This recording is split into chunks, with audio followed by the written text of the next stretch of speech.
The executioner raised his axe to kill the frail cub, but the human stepped between them. Part 1. The Arena of Judgment. The two red suns of Keth Prime burned hot in the sky.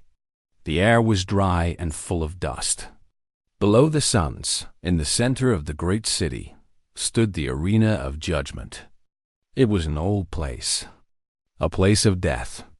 The Valkyrie Empire had built it 3,000 years ago, and in all that time, the blood had never stopped flowing on its sand.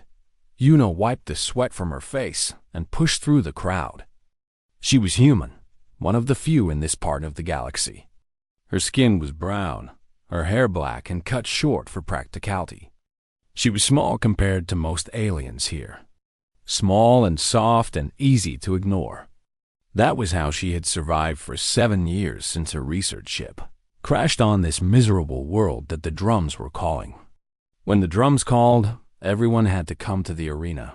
It was the law. Around her walked the Valkyrie, the rulers of this sector of space. They were tall, almost 8 feet, with scales like old bronze and eyes like yellow fire. They walked with pride. They walked like gods among insects. And to them, every other species was exactly that. Insects. Yuna squeezed past a group of Marathi traders. They were short creatures with gray skin and too many eyes. Behind them shuffled a line of click speakers, insectoid beings who communicated in rapid clicking sounds. Dozens of species lived under Valkyrie rule. None of them lived well. The crowd gathered around the arena floor. Yuna found a spot near the front, close to the barrier. She did not know why she pushed so close. Something pulled her forward. Something she could not name. Then she saw him dot in the center of the arena. Kneeling on the hot sand was a child. He was Sorath. Yuna knew the species. They came from a low-gravity world far from here. They had soft fur, large dark eyes, and long ears that could hear sounds humans could not imagine. They were gentle creatures, peaceful. The Valkyrie had conquered them 200 years ago and put them to work in the labor camps. This child was maybe 6 years old. His fur was brown and dirty, pressed flat against his thin body. Yuna could count his ribs through his ragged tunic.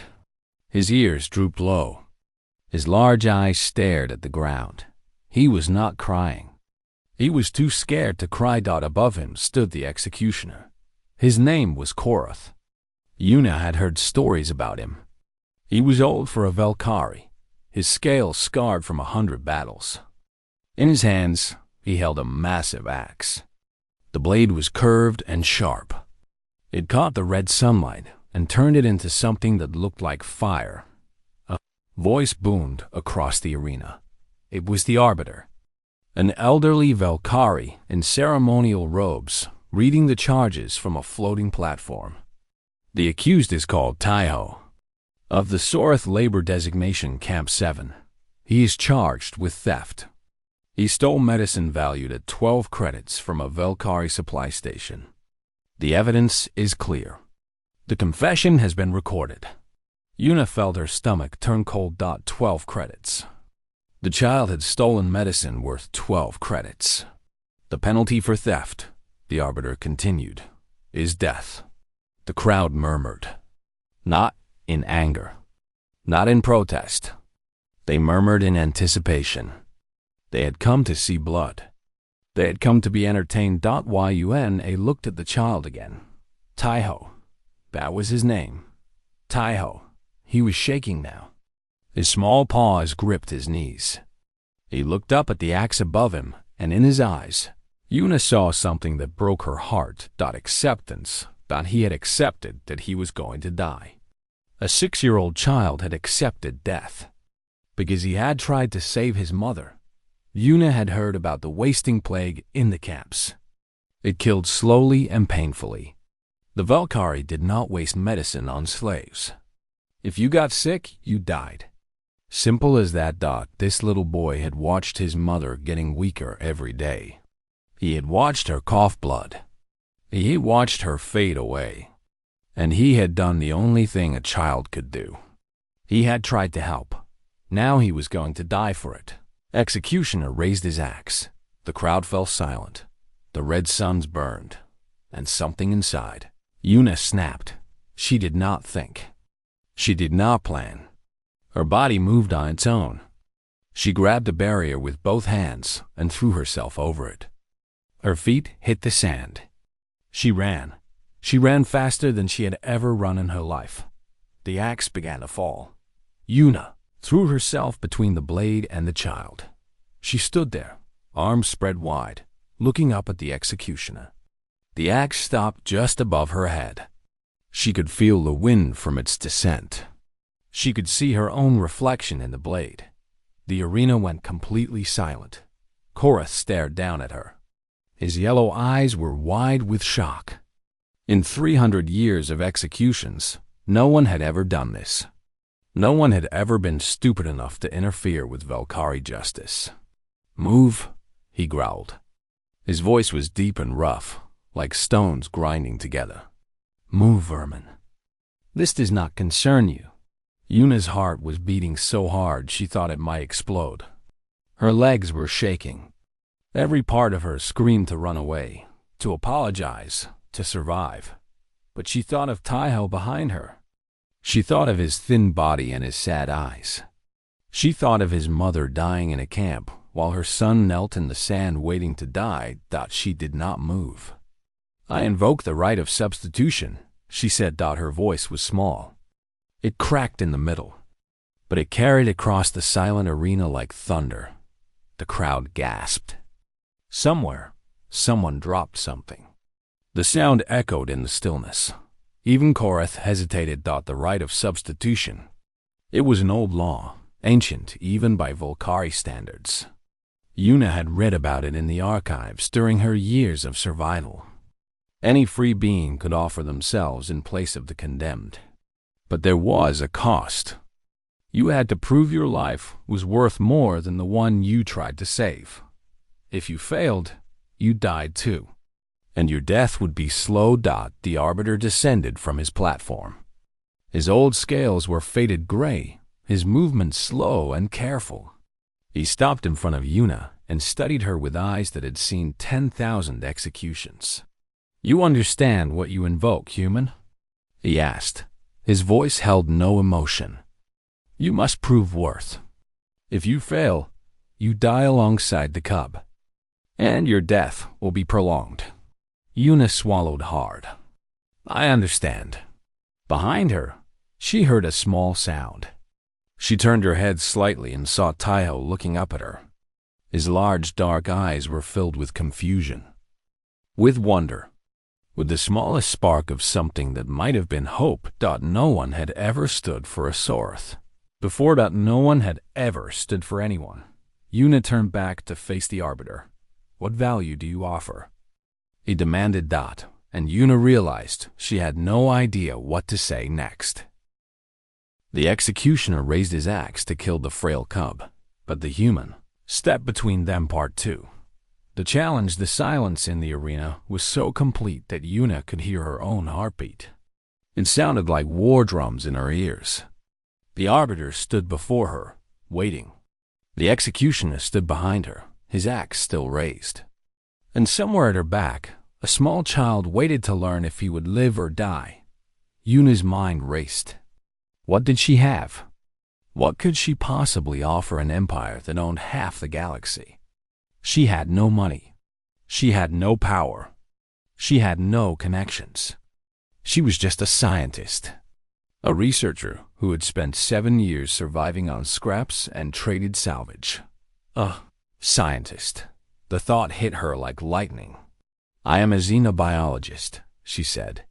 Her voice was stronger now. "I was trained on Earth, the human homeworld. I study diseases. I study plagues. I study things that kill." The arbiter's old eyes narrowed slightly. "Continue." "The wasting plague," Una said. "It spreads through your labor camps. It has killed tens of thousands of slaves in the last decade. Slaves are expensive to replace. The plague costs your empire millions of credits every cycle." She paused. The crowd was listening now. Even Korath had lowered his axe slightly. "I know what causes the plague," Una said, "and I know how to stop it." The words hung in the air like smoke.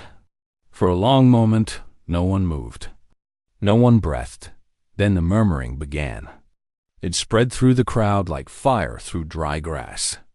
The wasting plague was a serious problem. Everyone knew it.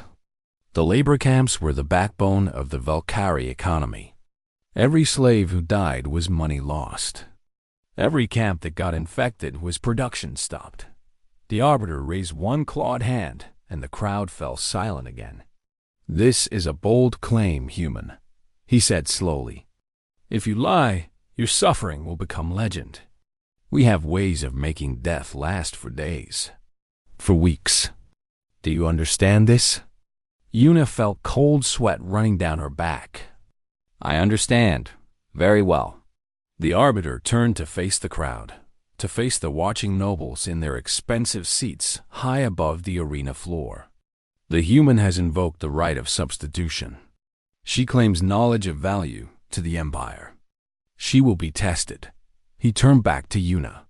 "You have 30 solar cycles to prove your claim. If you succeed, the cub goes free, and you earn protected status. If you fail, you both die." His voice dropped lower, just for her. "Make your time count, human. You will not get more." He gestured to the guards. "Take them to the holding facility. Give the human access to a laboratory. Assign watchers." The guards moved forward. Valkyrie soldiers in dark armor, their faces hidden behind masks. They grabbed Una by the arms, not gently. More guards grabbed Taiho, lifting the small child off the ground like he weighed nothing. "Wait," Una said. "The child stays with me." The Arbiter raised one gray eyebrow. "Why?" "He knows the camps. He knows where the plague is worst. He knows things that might help my research." It was partly true. Mostly, Una just could not bear to let the boy out of her sight. Not after what she had just done. The Arbiter considered this for a moment, then nodded. "Acceptable. The cub stays with the human." As the guards led them away, Una looked back at the arena one last time. Korath the Executioner stood in the center of the sand, his axe planted in the ground before him. Even from this distance, she could feel his hatred, his fury at being denied his kill. He would be waiting, she knew. If she failed, he would be there. The holding facility was in the lower levels of the administrative complex. The laboratory they gave Una was small and poorly equipped. The machines were old. Half of them did not work properly. The supplies were limited. It was clear that no one expected her to succeed, but it was something. It was a chance. The guards posted outside her door were 2 young Valkyrie soldiers. They watched her with bored contempt, like she was an animal in a cage. Which, in a way, she was. Taiho sat in the corner of the lab, his knees pulled up to his chest. He had not spoken since the arena. He just watched Una with those large, dark eyes, following her every movement. On the second day, another Sorath arrived. Her name was Jian. She was older, her silver fur streaked with white. Her movements were slow and careful, the movements of someone who had spent too many years doing hard labor. She had been Taiho's caretaker in Camp 7, one of the workers who looked after the children while their parents worked. "They sent me to assist you," Jian said. Her voice was soft and tired. "I know the camps. I know where the plague has been worst." Una nodded. "Then you can help me. Tell me everything." They talked for hours. Jian told her about the camps, about the conditions, about the death. She told her which sections got sick first, which treatments the Valkyrie had tried, which ones had failed. She told her about the bodies they burned every morning, about the smell that never went away. On the third night, when Taiho was asleep in his corner, Jian asked a question that had been hanging in the air since the beginning. "You cannot actually cure it, can you?" Una looked up from her microscope. Her eyes were red from lack of sleep. Her hands were shaking from too much caffeine substitute.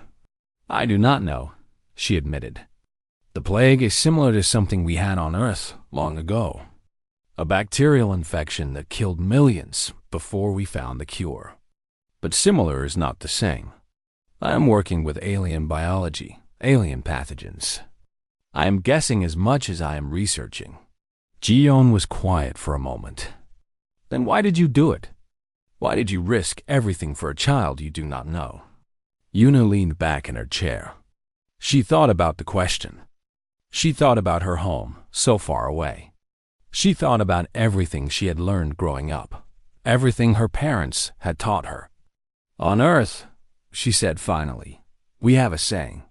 The measure of a civilization is how it treats its weakest members. Where I come from, we do not let children die for stealing medicine to save their mothers." Jian's eyes glistened with tears she was too proud to let fall. "Your world sounds like a dream." "It is not perfect," Yuna said. "It is far from perfect. Humans have done terrible things to each other throughout our history. But we try. We keep trying to be better. That is all anyone can do." She turned back to her microscope. "Now help me. We have 27 days left, and I need to find something that does not want to be found." The days blurred together. Yuna slept in short bursts, ate when Ji-yeon forced food into her hands, and worked every other moment. She studied samples. She ran tests. She failed and failed and failed again. On the 15th day, she found something. The plague was not natural dot, it was engineered. Created in a laboratory. Designed to kill slowly and painfully.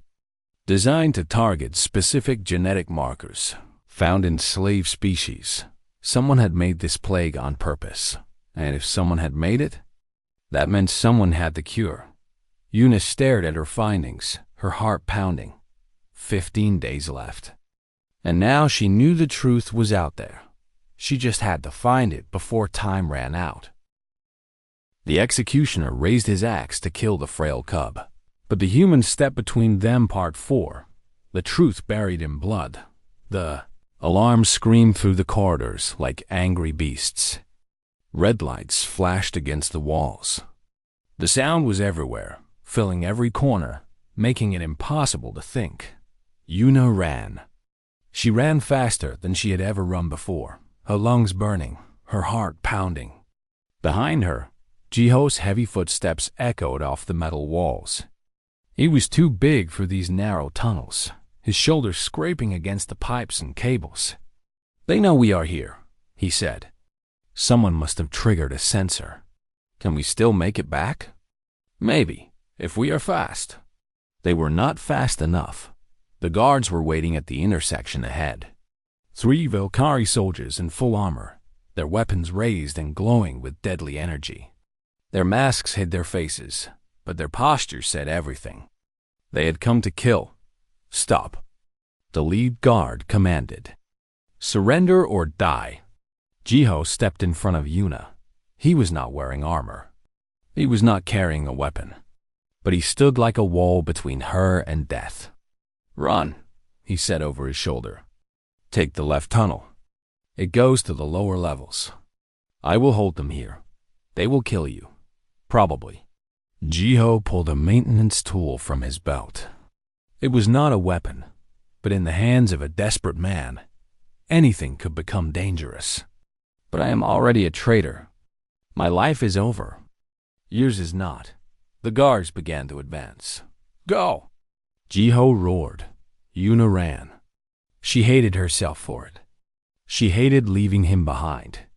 But she had the data crystal in her pocket, and the truth was more important than any one life. Even her own. Even his dot behind her. She heard the sounds of fighting. She heard Ji-ho's battle cry. She heard the crack of energy weapons. She did not look back. The left tunnel was dark and steep. It went down and down, twisting like a snake. Yuna stumbled and fell twice, cutting her hands on the rough metal. She got up each time and kept going. Finally, After what felt like hours, she found a door she recognized. The lower levels. The holding facility, Home.Gyeon, was waiting for her. The older, Sorith woman grabbed Yuna the moment she came through the door and pulled her inside. Her silver fur was standing on end, her eyes wide with fear. "I heard the alarms," she said. "I thought you were dead." "Not yet." Yuna pulled out the data crystal. Her hands were still shaking. Blood from her cuts dripped onto the floor. "I found it. I found everything. The plague, the cure, all of it. And Jiho?" Yuna could not answer. She did not need to. Her face said everything. Jian closed her eyes for a moment. When she opened them again, there was grief there, but also something harder, something like steel. "Then we make sure his sacrifice means something," she said.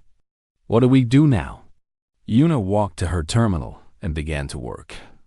The data crystal contained hundreds of files, genetic codes, chemical formulas, deployment orders, death counts, everything the Valkyrie had tried so hard to hide. "The cure is simple," Yuna said as she read through the information. "A combination of 3 common compounds. The Valkyrie have had it from the beginning. They just never used it because dead slaves were cheaper than cured ones." Jim made a sound that was half laugh and half sob. All those years, all those bodies, and they could have saved them with medicine that costs less than the food we eat. It gets worse. Yuna pulled up another file. Project Quietus was not just about controlling slave populations. It was about testing. The plague was modified and improved over the years. They used the camps as laboratories. They watched how it spread, how it killed, how it adapted. They were perfecting it for something bigger. Bigger? What could be bigger than killing millions? War. Yuna's voice was flat. They were planning to use it against other species. Free species. Species that might one day challenge the Empire. The plague can be modified to target any genetic pattern. Sorith today. Mirathi tomorrow. Humans after that. Jiyeon sat down heavily. Her old body suddenly looked even older. What kind of monsters would do this? The kind that have power and want to keep it. Yuna turned away from the terminal. But now we have the truth. And truth is a weapon too. From the corner of the room came a small voice. "Is my mother going to be okay?" Yuna and Jian both turned. Taiho stood there, his small body wrapped in a blanket, his large eyes filled with hope and fear in equal measure. He had been so quiet they'd almost forgotten he was there.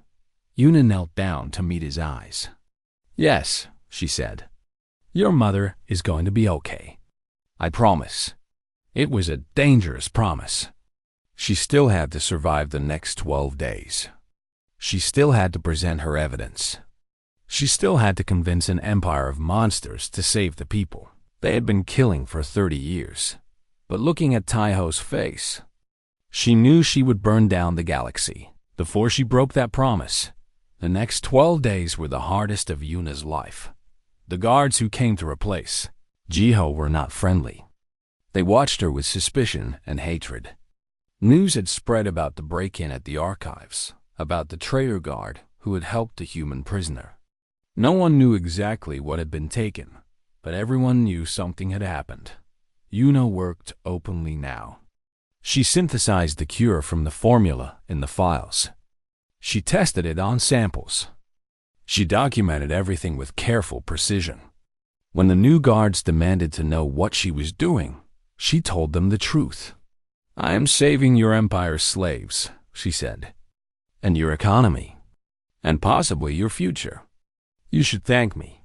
They did not thank her, but they did not stop her either. On the 25th day, she received word that Jiho was alive. They had captured him, not killed him. He was in a prison cell somewhere in the complex, waiting for trial, waiting for execution. Yuna added his name to the list of people she had to save. On the 28th day, She completed the cure, a simple injection that stopped the plague in its tracks. She tested it on infected samples from the camp hospitals. Within hours, the plague bacteria began to die. Within a day, the infection was completely gone. She had done it, but that was only half the battle. On the 29th day, Una sent a message to the Arbiter. She requested a public trial, not just a simple presentation of evidence in some backroom where the truth could be buried again. She wanted the arena. She wanted witnesses. She wanted the whole sector watching. The Arbiter agreed. Perhaps he thought she would fail publicly and provide better entertainment. Perhaps he was curious about what she had found. Perhaps he simply did not care. Whatever his reasons, he gave her what she asked for. On the 30th day, Una walked back into the arena of judgment. This time, she did not come as a desperate woman throwing herself in front of an axe. This time, she came with the truth, and the truth was going to change everything. The executioner raised his axe to kill the frail cub, but the human stepped between. Then Part 3. The impossible cure. Una stared at the data on her screen until her eyes burned. The plague was artificial. Someone had created it. The proof was right there in the genetic code, hidden in patterns that could only come from a laboratory. Nature did not work this way. Nature did not design killers with such precision. But if someone had created the plague, who? And why? She dug deeper into the research archives. The Valkyrie had given her limited access to their medical databases. Most of it was useless, basic information about common diseases and standard treatments. But there were gaps. Places where files should exist but did not. Places where someone had deleted things. They are hiding something. Una muttered. Eon looked up from where she sat with Taiho. The little boy had started to trust them now. He still did not talk much, but he stayed close, watching everything with curious eyes. The Valkyrie hide many things, Jian said. That is not news. No, this is different. Una pulled up her findings on the main screen. Look at this. The plague first appeared 30 years ago in the mining camps on Veth 3. It spread to labor camps across 12 worlds in the following decade.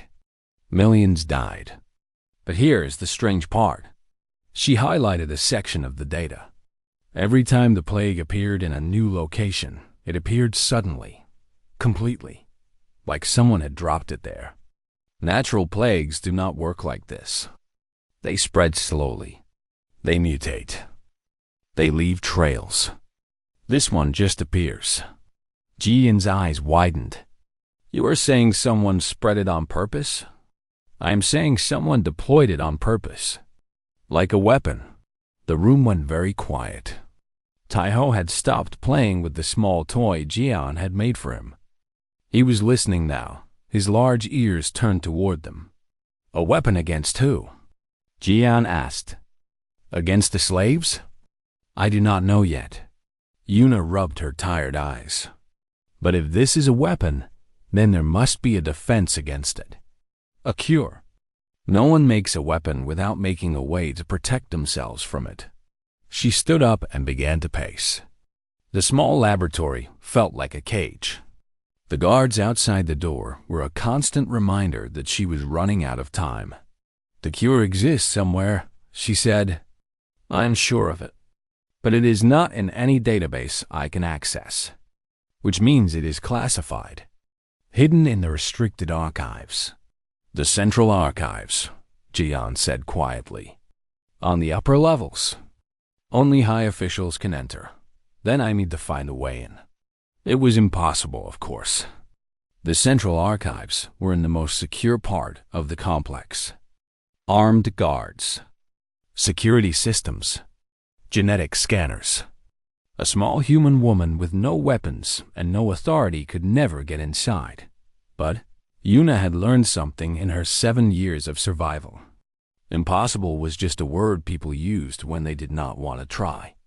The answer came from an unexpected place. One of her guards was named Gio.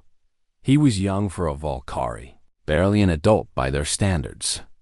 His scales were still bright bronze, not yet faded by age.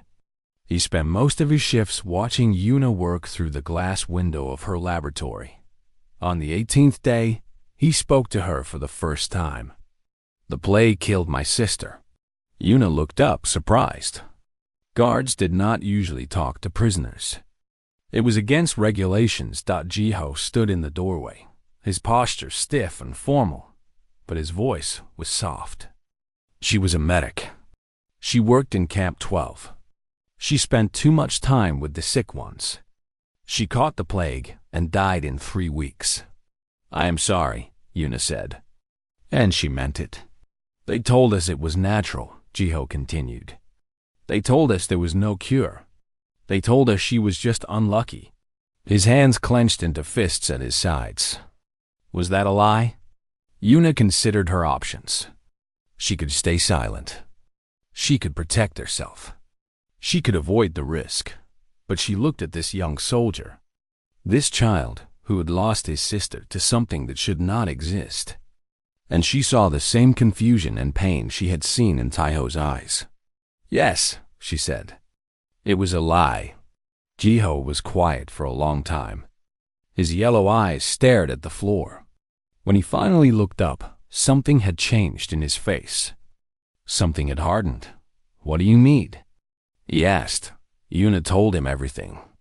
The engineered plague, the hidden cure, the classified archives that held the truth. She told him about Taiho and his mother. She told him about the millions who had died for something that could have been prevented. Jiho listened without interrupting. When she finished, he nodded once. "I know a way into the archives," he said. "Service tunnels. They are used for maintenance. Security is light because no one thinks to watch them. If you help me, you will be a traitor," Yuna warned him. "If we are caught, they will kill you too." "My sister is already dead," Jiho said. "If she died because of a lie, then I want to know the truth, even if it kills me." They made their plan over the next 2 days. Jean would stay behind to protect Taiho. If something went wrong, she would hide the boy, keep him safe until the 30 days ran out. "If I do not come back," Yuna told her, "tell them I lied. Tell them I made it all up. Maybe they will let Taiho go." Jian grabbed her hand and held it tight. "Come back," she said. "That boy needs you. We all need you." Yuna squeezed her hand and did not make promises she could not keep. That night, when the complex was quiet and the shifts were changing, Yuna and Jiho slipped into the service tunnels. They were dark and narrow, filled with pipes and cables and the hum of machinery. Jiho led the way, his Valkyrie eyes seeing clearly in the darkness. They passed 2 security checkpoints by timing the guard rotations. They crawled through ventilation shafts that were almost too small for Jiho's large body. They climbed ladders that went up and up into the heart of the complex. Finally, they reached a small door marked with warning symbols. "This is it," Jiho whispered. "The back entrance to the archives. It is not guarded because it is supposed to be sealed. But the seal broke 2 cycles ago, and no one has fixed it yet." "How do you know this?" Yuna asked. Jiho allowed himself a small smile. "My sister told me. She used to sneak in here to read the old medical texts. She wanted to learn more than they taught in the basic training." He pushed the door open, and they stepped into the central archives. Yuna had never seen anything like it. The room stretched into darkness in all directions. Crystalline storage units rose from floor to ceiling. Each one contained thousands of years of accumulated knowledge. The light was dim, coming from soft glows embedded in the floor. "We do not have much time," Jiho said. "What are we looking for?" "Anything about the plague," Yuna said. "Anything classified. Anything hidden." They split up, each taking a different section. Yuna's fingers flew over the access panels, searching. Most of the files were locked behind encryption she could not break. But some were careless. Some were old enough that the security had degraded.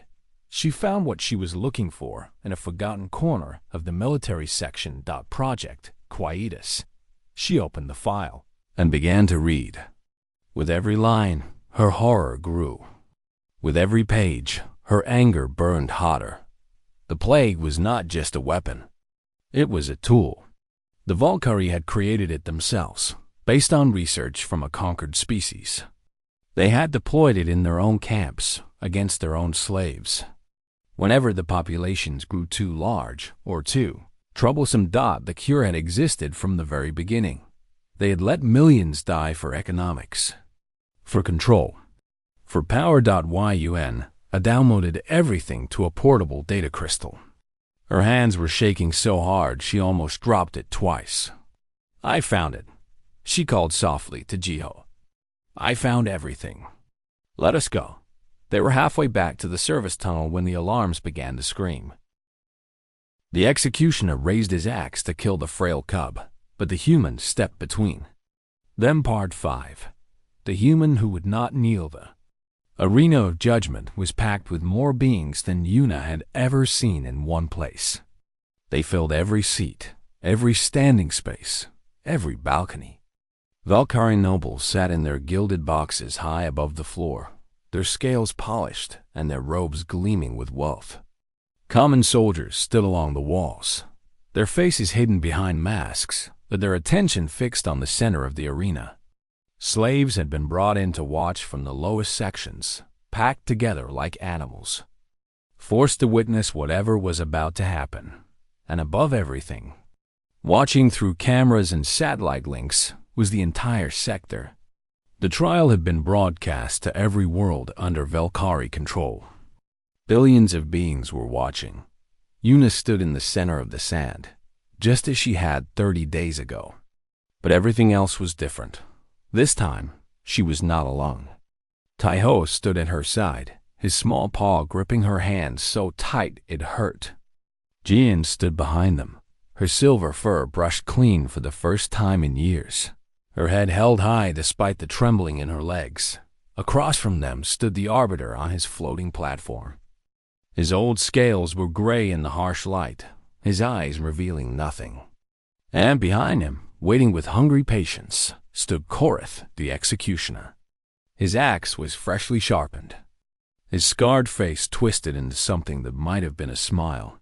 He had been waiting for this day. He had been waiting to finish what he had started. The human called Yuna, the Arbiter announced, his voice booming across the arena and across the stars, was given 30 solar cycles to prove her worth to the Empire. She claimed knowledge of the wasting plague. She claimed she could provide a cure. He paused, letting the silence stretch. The time has ended. Human, what do you offer? Yuna took a deep breath. Her heart was pounding, but her voice was steady when she spoke. I offer more than a cure, she said. I offer the truth.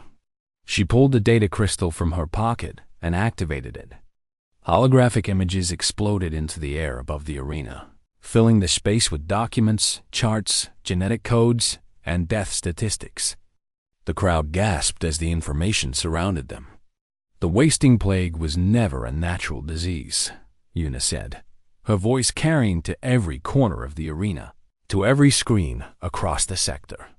It was a weapon, created by your own empire, deployed against your own slaves. The gasps turned to murmurs. The murmurs turned to shouts. Yuna raised her voice above them all. Project Quietus. That is what they called it. Started 30 years ago. Designed to control slave populations when they grew too large or too expensive. Deployed in camps across 12 worlds. Millions dead. Millions more infected. And the whole time, the cure existed. She highlighted a section of the hovering data. 3 common compounds. That is all it takes.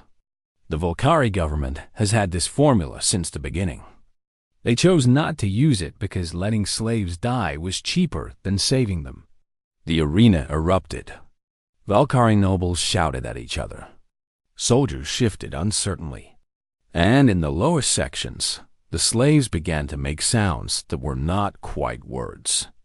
Sounds of grief. Sounds of rage. Sounds of something breaking loose after being held down for too long. Silence. The arbiter roared. The noise died away, but the tension remained. It hung in the air like electricity before a storm. The arbiter turned his cold eyes to Yuna. These are serious accusations, human. Do you have proof beyond these files? Files can be created. Data can be falsified. I have more than files. Yuna gestured to the side of the arena. I have a witness. Guards dragged a figure out onto the sand. It was Jiho. His young face was bruised and swollen from interrogation. His scales were dull from days without light. But he was alive, and he stood straight when they released him. This soldier helped me access the central archives, Yuna said. He did it because his sister died of the plague 3 years ago in Camp 12. She was a medic. She spent her life trying to save others. And she died because the Empire decided her patients were not worth the cost of a cure. Jiho raised his head and looked directly at the watching cameras. It is true, he said. His voice was rough but clear. I saw the files myself. Project Quietus is real. Our leaders have been killing us for profit. The arena was silent. Even the wind seemed to hold its breath. Then a voice came from one of the noble boxes. An elderly Valkyrie, his scales faded almost to white, his robes heavy with symbols of rank. And what do you want, human? His voice was thin but cutting. You have made your accusations. You have had your moment of theater. What do you expect? That we will simply bow to your demands? Yuna met his eyes across the distance. I expect you to make a choice, she said. The cure works. I have tested it. I can manufacture it. Within a month, I can have enough doses to treat every infected slave in the sector. Within a year, the plague can be completely eliminated. She stepped forward, and somehow, in that moment, she seemed larger than her small human body. She seemed to fill the arena. I offer you the cure, she said. I offer to save millions of lives. Soreth lives. Mirithi lives. Clickspeaker lives. And yes, Valkyrie lives too. Your own people have died when the plague spread beyond the camps. Your own children have been buried because of this weapon. I can end it. Today. She paused. But I have conditions. Korath laughed, a harsh, barking sound. The creature makes demands. The creature, Yuna said, turning to face him without flinching, is the only one in this sector who can stop your empire from bleeding out through its own cruelty. So yes, I make demands. She listed them one by one. Her voice was calm. Her eyes were fire. First, the child Taiho goes free. His crime is erased. His record is cleared. Second, his mother receives treatment immediately. She is brought to a proper medical facility and cured. Third, the slaves of Camp 7 are released from labor obligations for one full cycle. They need time to recover, to heal, to bury their dead. Fourth, the soldier Jiho is pardoned. He is a hero, not a traitor. He risked everything to bring the truth to light. And fifth, she looked up at the watching cameras, at the billions of beings seeing this moment. Everything that happened here today is recorded, officially, permanently, so that everyone knows. So that no one can pretend it did not happen. So that the next time someone decides to let children die for profit, they will remember what it cost. The silence stretched on and on. The arbiter's face was impossible to read. The nobles whispered among themselves. Korath gripped his axe so tight his claws drew blood from his own palms. Finally, the arbiter spoke. The terms are acceptable. Korath roared in fury. No, the law demands blood. The law, the arbiter interrupted, serves the Empire. And the Empire needs those slaves alive more than it needs one dead cub. He turned to face the crowd, the cameras, the watching galaxy. The human has proven her worth. The conditions are accepted. Let it be recorded. The arena exploded. Taiho threw his arms around Yuna's waist, sobbing with relief. Jian fell to her knees, tears streaming down her silver fur. Even Jeho, battered and broken as he was, allowed himself a small smile. Korath stormed away, his axe dragging in the sand behind him as Yuna was escorted from the arena, not as a prisoner, but as something new, something the Valkyrie had no word for. A young Mirithi trader caught her arm. "Why?" he whispered. "Why did you risk everything for a cub you did not know?"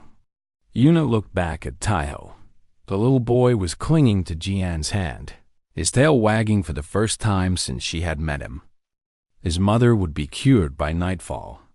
His future, once measured in hours, now stretched out into years. "Because someone had to," she said simply. "And I was there." The story spread across the sector like wildfire. The human who stood against an empire. The human who would not kneel. The human who stepped between an axe and a child and changed everything. Taiho's mother survived. She held her son in her arms and wept until she had no more tears left. She never stopped thanking Yuna, not until the day she died of old age surrounded by grandchildren. Jiho was released and became one of the first Valkyrie to openly criticize his own empire. He spent the rest of his life fighting for change, and when he died, Sorath and Mirithi and humans stood together at his funeral. Gyeon became a teacher. She taught children in the camps to read, to dream, to hope. She taught them about the human who had saved them all, and Yuna never returned to Earth. There was too much work to do. Too many plagues to cure. Too many wrongs to expose. Too many children who needed someone to stand between them and the darkness. She became something the Valkyrie had never known before. A conscience. A reminder. A small, soft, stubborn creature who refused to look away from suffering. And across the outer spiral, in labor camps and trading posts, in the quiet places where the conquered gathered to dream of freedom, a new word began to spread. They whispered it in the dark. They taught it to their children. They held it close to their hearts like a secret flame. Humanity. They spoke the word like a prayer, like a promise, like the beginning of something new. And somewhere in the stars, Yuna smiled. The end.